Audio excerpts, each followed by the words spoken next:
Okay, so hello and welcome back to another episode of Grief Unedited.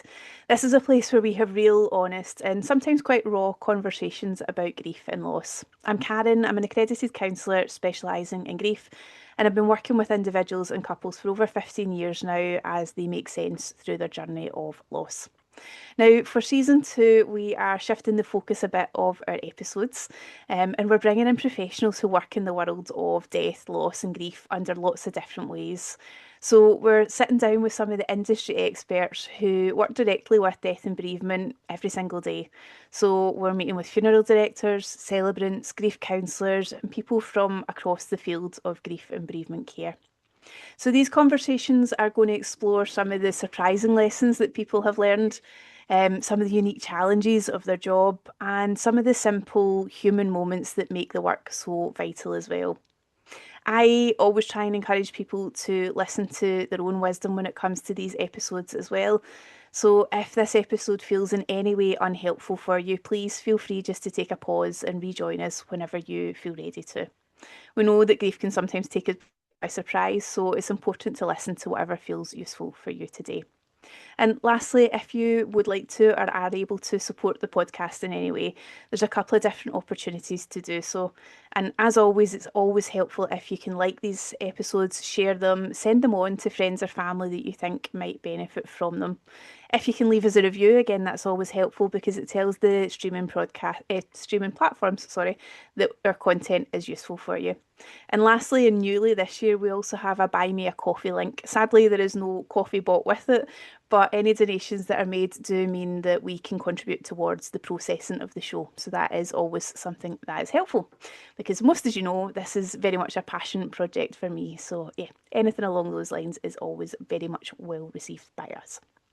Today, our episode is really an interesting one. I'm excited for it because my guest and I haven't actually met before, which is quite unusual. Normally, I've got a bit of a background with somebody when they come onto the show. So I am delighted to introduce Mangala to Grief Unedited. And I'm going to let you introduce your background if that's all right, because you've got two quite different hats that you wear in your work, but they're actually really interconnected. So yeah, tell us a bit about your background if that's okay.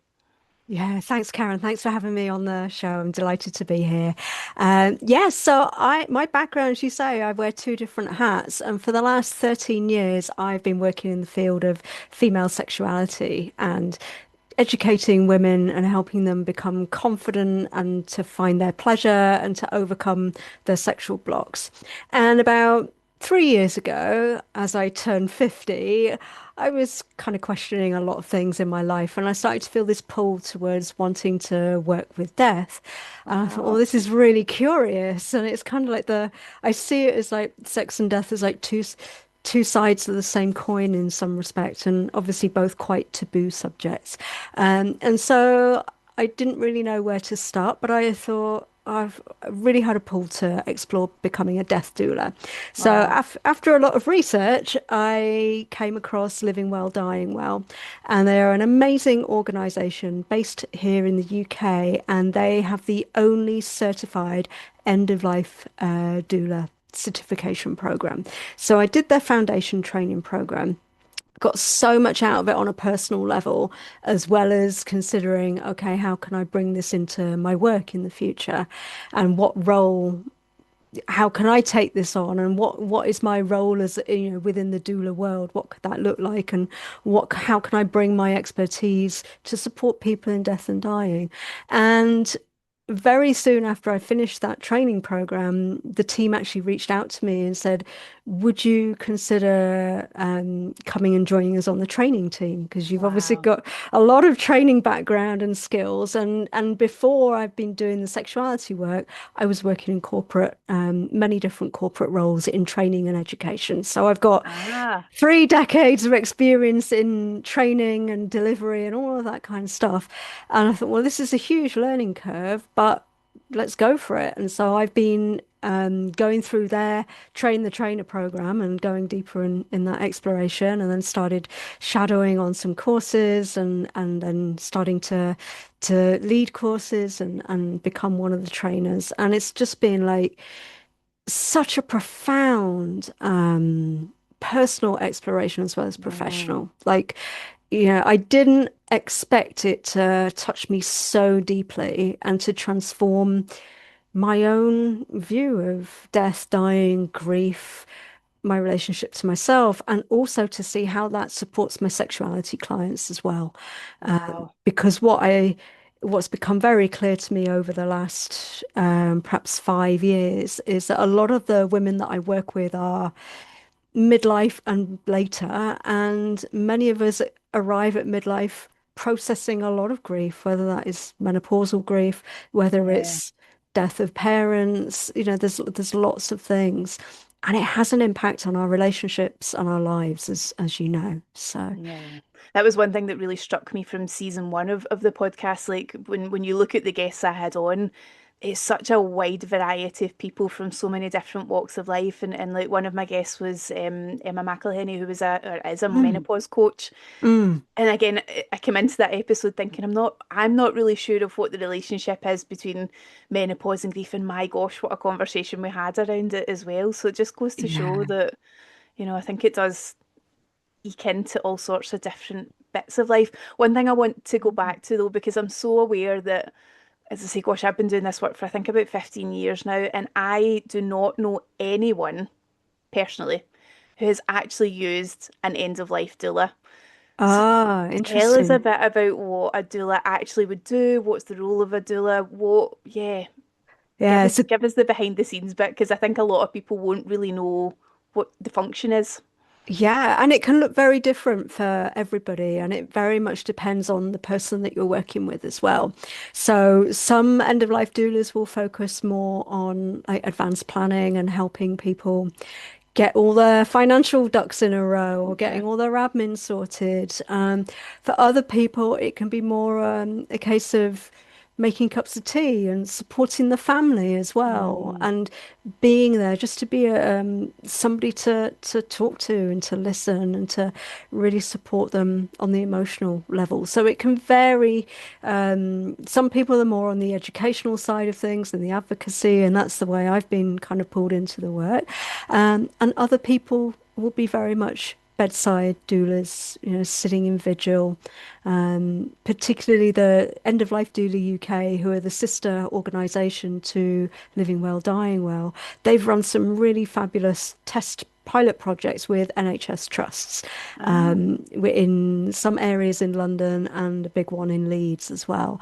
And that's really exciting because they've been able to support people who perhaps are unhoused and people who would not normally get access to that kind of yeah, support. So it can really vary in many ways. And it's about co-creating what the person wants. And sometimes it's about filling in the gaps between the carers, the palliative care team, the medical yeah, team, and starting to think about how can we help people live life up until the very end, and how can we yeah, make life meaningful for them and to help them find things that bring them comfort and joy, as and it can be in the last few months or the last weeks or the last days of somebody's life. So it's a really mm. precious thing. Yeah. It's something that I have such admiration for and can absolutely see the value of because, again, a lot of the time when I'm working with people in that kind of anticipatory space, there's Mm. so many different moving parts, and it's like sometimes I'll be there in terms of doing the emotional wellness and kind of just trying to Mm. keep person as emotionally well as we can towards the end of life. But it's like, gosh, there's so many people involved at that stage often that it can become a full-time job just trying to Yeah. organize who's meant to be where and what's happening. And I can see the real value of in somebody that can actually just be alongside the dying person in that space to just make sure that they're getting what they need and that they're being heard and their Yeah. needs are advocated for because again, you're well, I don't know, sometimes family can become quite overpowering. Yes, yeah, and sometimes that's it as well. It's like managing or helping be a bit of a buffer between the person and the people who perhaps very well meaning, Yeah. want to be there and to help manage some of that on some of the more admin tasks or just some of the more practical levels. So Mm. yeah, it can really be a very helpful thing, and also to help people manage some of their social aspects as well. If Mm-hmm. there's things that they Mm-hmm. still want to do, it's trying to find ways that somebody can perhaps stay connected to parts of their community rather than feeling like that's all got to shut off as their world shrinks. So, Yeah. yeah, there's many different ways that people can engage in the doula role. Yeah. I always remember somebody talking about it as being like a death midwife. And that's Mm, what really made sense in my brain because I'm like, gosh, when people are navigating pregnancy, do you know, they often have multiple people supporting them in that journey and, you know, yeah. making sure their needs are looked after and that they've got what they want and need in their birthing process. And it's like, and yet folk coming towards the end of life and we're just like, right, okay, get on with it. Exactly. Yeah. And so many people will say it feels quite similar to that birth process. Mm, Yeah. And we're very used to having birth doulas. That's yeah, become quite a normal mainstream thing these days. And hopefully death doulas can become more, more mainstream as we go on as well. So mm, that's really lovely. And the thing is, just like with birth, you can have all the plans you want in the world, yeah, and it doesn't mean it's going to go the way you intend or the way you hope. And you have to really just be as adaptable as possible. yeah. Funnily, I read something the other day that was talking about that parallel between birth and death and how they were essentially drawing the comparison that in both instances the body knows what to do. Like Exactly. we know how to birth a baby, we know how Mm. to die. Like it's just trusting that innate wisdom that again sometimes we get there's so much stuff going on and we kind of interfere a little bit. I think sometimes that perhaps it's just Yeah, peeling it back a bit and listening to what our body and mind needs. And again, it was one of those moments where I read it and thought, I get that. I really do get that. absolutely. I think that's one of the biggest things I've learned in this training and this process is really learning that the body does know what to do. And Mm, if we can support friends and family as well as the person themselves to understand that and yeah. to have the understanding of, okay, the breath's changing, that is a normal part of it. Or, okay, they're not going to want food and drink perhaps close to the end. That isn't, that is normal. And just giving people more education and resources around that can really take so much of the fear and the unknown and the terror Yeah. out of the process. Yeah. And on my menopause journey, learning that the body knows what it needs to do to die, I've then taken that into my menopause journey as well. It's like, well, my body knows how to go through this process, and it's not Yeah. always comfortable, but that has been a real comfort to me to apply that same outlook Yeah. in the I do menopause. quite a Yeah. lot of like mindfulness based stuff and there's a kind of mantra in amongst that of like there's nothing wrong. Yeah. Like just that repetition of again, I think sometimes in the Western world we spend so much time looking for what's wrong and how do we fix it. And you know, Yeah. when we're going through these big seismic life shifts, it's that thing of like often there is nothing wrong. It's just change that we need to get okay with the uncertainty of you know what's coming Yeah. or what it's going to look like. But yeah, it's Yeah. just that as you said that, then it just made me think of that, like trusting that there's nothing wrong. Yeah. And a lot of the death doula role is about holding space and not Oh, fixing. beautiful. Yeah. Yeah. Yeah. Gosh, Yeah. my brain's got so many thoughts firing off just now. I'm going to dive in with my first question though, because I don't. Mm. Yeah, I want to see where this takes us because I'm really fascinated to know from your experience. So, my first question is like, what is one unexpected lesson that you've learned about grief from your own like professional experience that you wish maybe more people knew about or had awareness of? Yeah, I think for me, it is just that grief can look so different for everybody, and there's no one set way, and it's Mm. not the linear 5 stages of grief that's been Oh, kind of completely misinterpreted. I had to do a lot of unlearning around that, and really seeing how, it can surprise us. It's just so unique to every individual person. So that was a huge learning for me, particularly around anticipatory grief as well. And that's in my own personal journey. My dad's got Alzheimer's, so we're very much in the anticipatory grief. okay. And learning more about that and learning how normal that is, and oh, there are words for this has been incredibly helpful. Yeah, That it's yeah, not just this. I don't know, just this, just like, oh, we don't know what's happening. It's chaos. We're in turmoil, and we know something bad's. It's just going to get worse, and we don't know what's going to happen when. Just to know that this is a normal stage, that this is a normal thing. It's okay to feel these feelings. It doesn't mean you're not coping. Yeah. It's really important. And something I've seen a lot in my sexuality work over the years is that sometimes grief can cause two very strong reactions in people when it comes to their sexuality.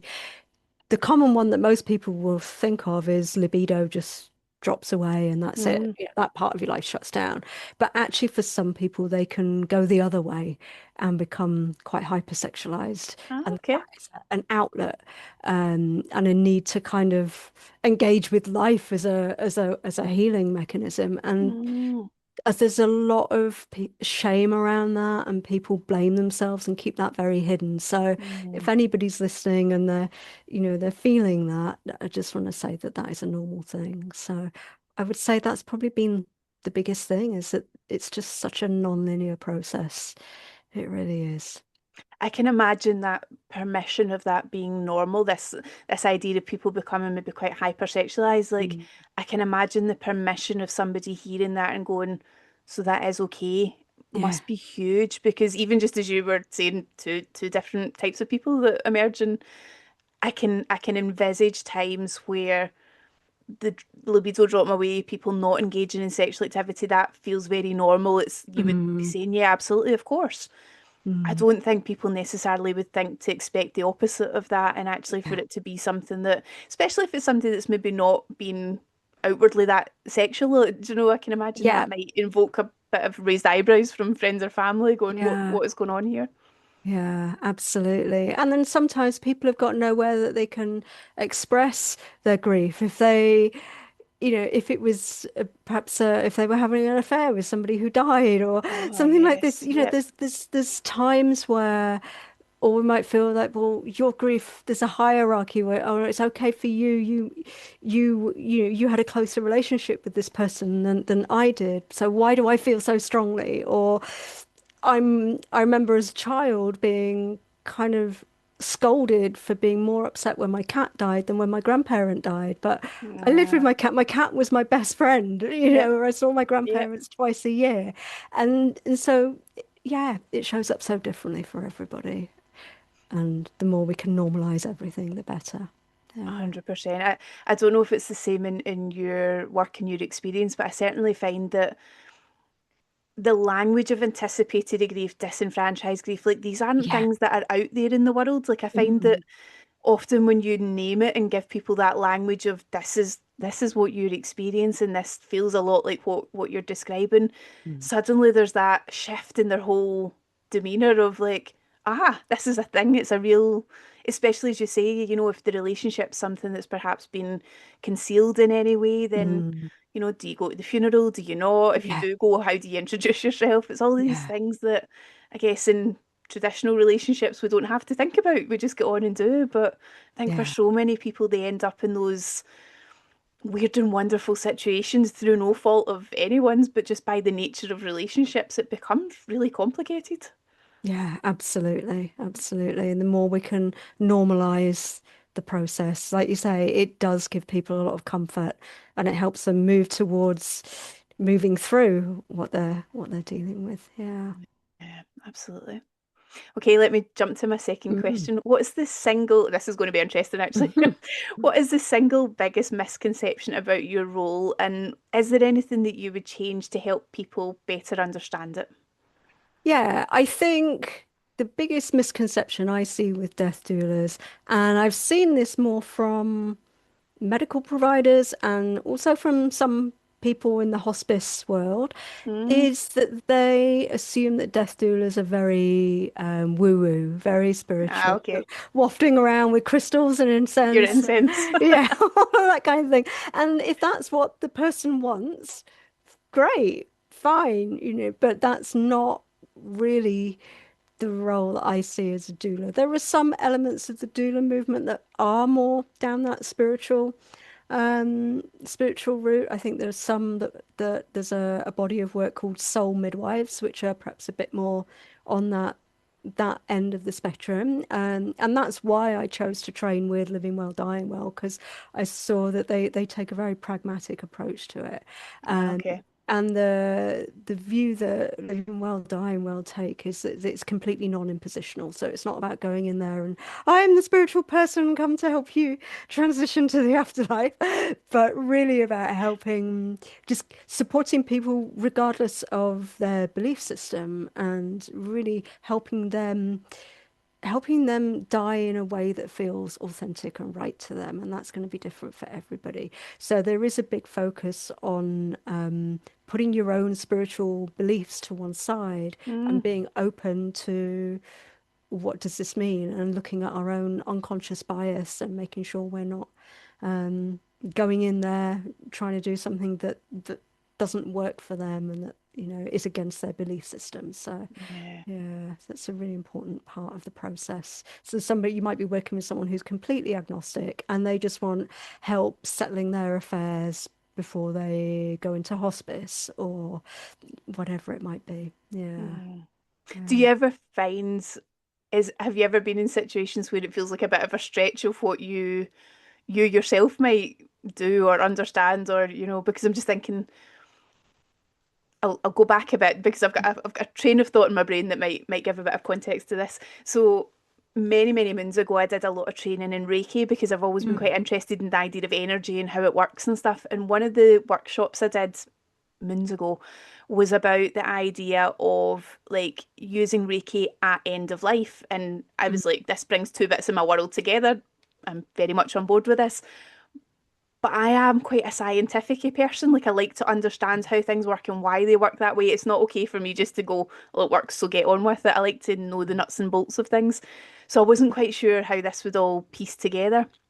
But actually, a lot of what we ended up talking about in terms of energy and end of life care was about setting up the environment in a way that was conducive to supporting the person. So it's things that people might not expect, but things like considering what music might be played in the room, do you yeah, know, the yeah, frequency of that music and what that might evoke in people, because some music is quite happy and jovial, yeah, other things are quite subdued. But also things like considering the fragrance in the room. So are we using yeah, essential oils to calm and soothe? Are we using things that give a wee bit of vitality? What are we, what does the mm, space smell like?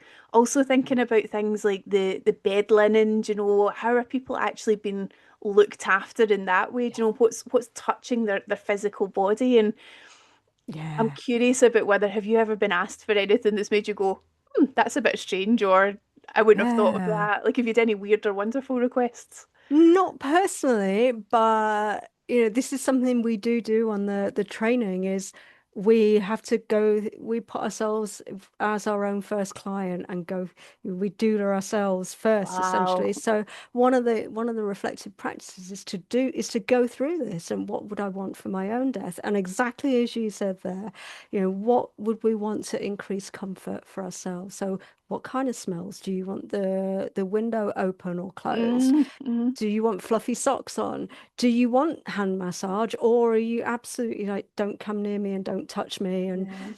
if you use patchouli in the room, I'm going to come back and haunt you. What is it that you want? And it's a really powerful process. And so this is something that a lot of doulas will do with their clients is to, get really into the specifics of The nuts and how do bolts. you want it? Who do you want there? Who don't you want there? What music do you want? All of these kind of things. So I've Yeah. not personally I've not had anything that Weird or untoward. wonderful. Yeah. Yeah. It, Yeah. it it strikes me as well, just as you say that I wonder how many people don't realize that they can have choice in these things. Do Yeah. you know, and that actually makes me feel a bit sad just thinking about that. Mm. But I'm thinking of some families that I've worked with where their loved one has been dying, so it's not the dying person that's been my client, it's been their Mm. friend, family member. And I kind of wonder like how often are these things not actually discussed or thought Yeah. about? It's like we do what we think the person would want, but when you were Yeah. saying about what fragrance might you want in the room, it made me chuckle because I'm thinking my husband absolutely detests the smell of lavender.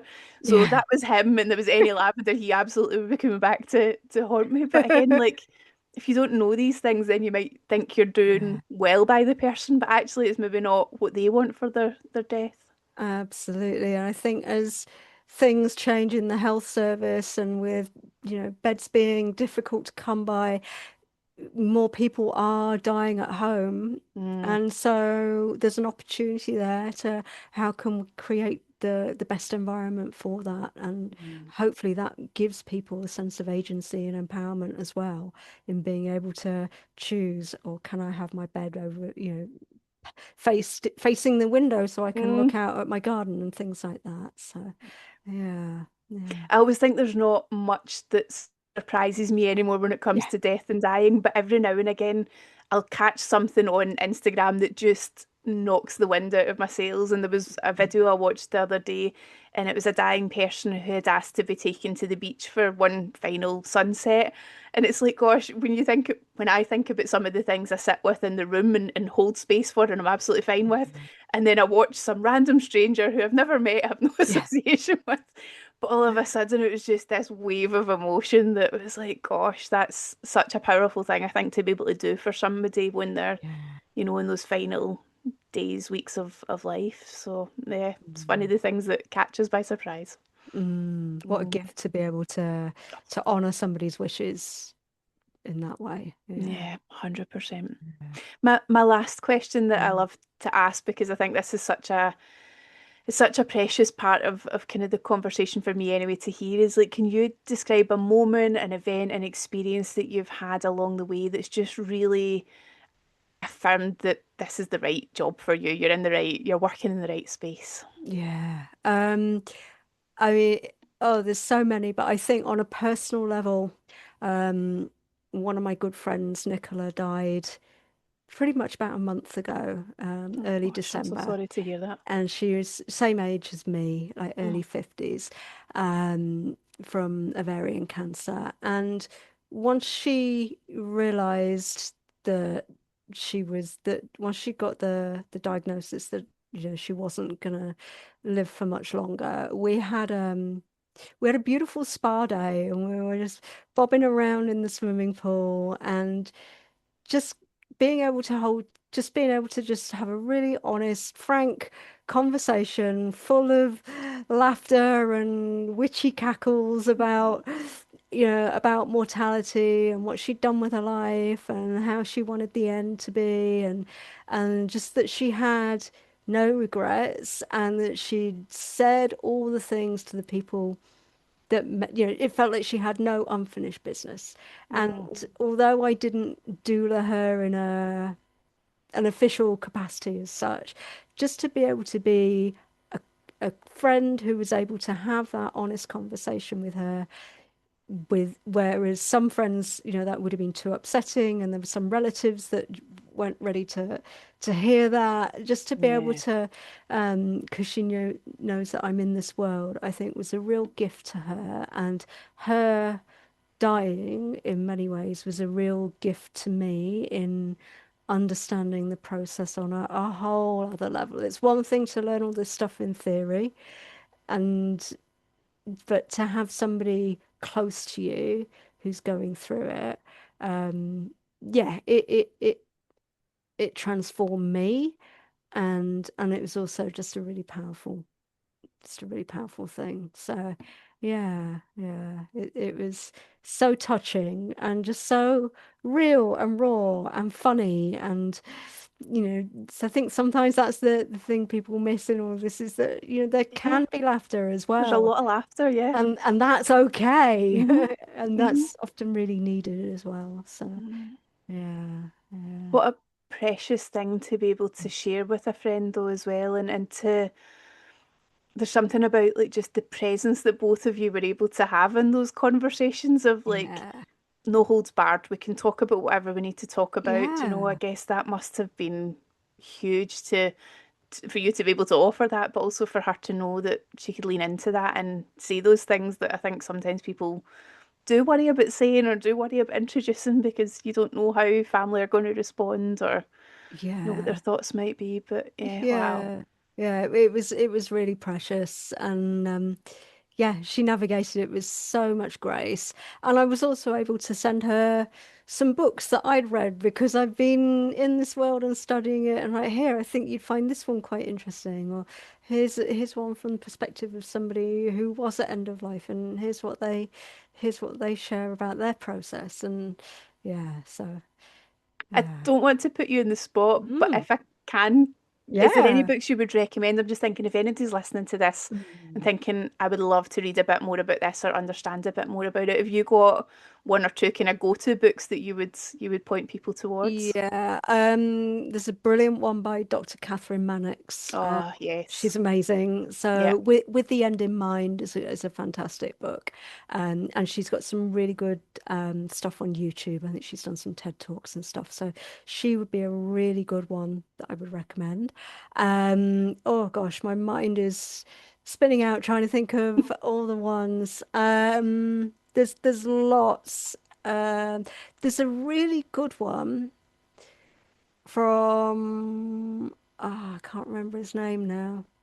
No, it's gone. I'm This is me putting sorry. you on the spot. That was a really unfair thing to do. But if you've got some that you think might be useful for people, we can Yeah, certainly share them in the show notes as well, and we can pop some great. links to them because again, I think sometimes these conversations can spark kind of trains of thought for people that, Mm, yeah, I always am a big advocate of like if you're going to go onto the internet and read about things.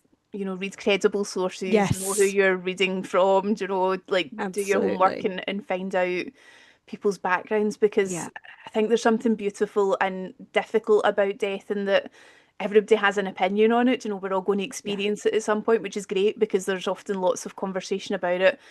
But then at the same time, everybody portrays themselves as an expert. So yeah, we're experts in our own experience, but that doesn't necessarily equip us for being experts for everyone's experience. I think sometimes that's where it can get a wee bit muddy when it comes to resources. 100%. Yeah, Mm. yeah.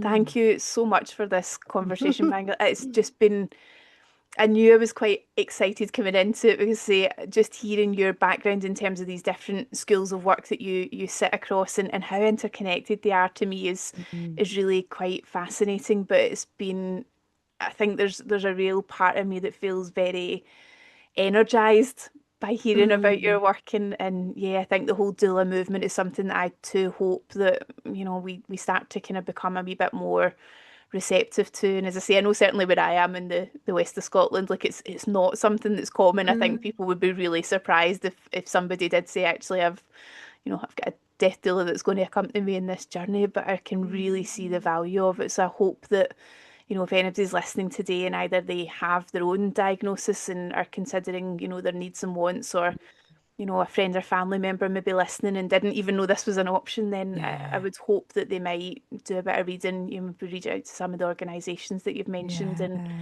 and yeah, start to see if it's something that, might actually benefit them in that journey. Absolutely. And I will say, End of Life Doula UK have recently become a charity. So they are sometimes able to help people who perhaps wouldn't be able to fund their own doula. So Oh wow. they, on their website, they can send referrals and things. And I think there are we've definitely done some training in Scotland. So I know that there is Ah, a movement in Scotland to move towards more of that as well. oh, So amazing. it's worth having a look on their website to see if there's doulas in the area. Yeah. Absolutely, absolutely will. If people do want to get a hold of you, where do they find you? What's your online spaces that people might be able to connect with you in? Yeah, my website, mangalaholland.com.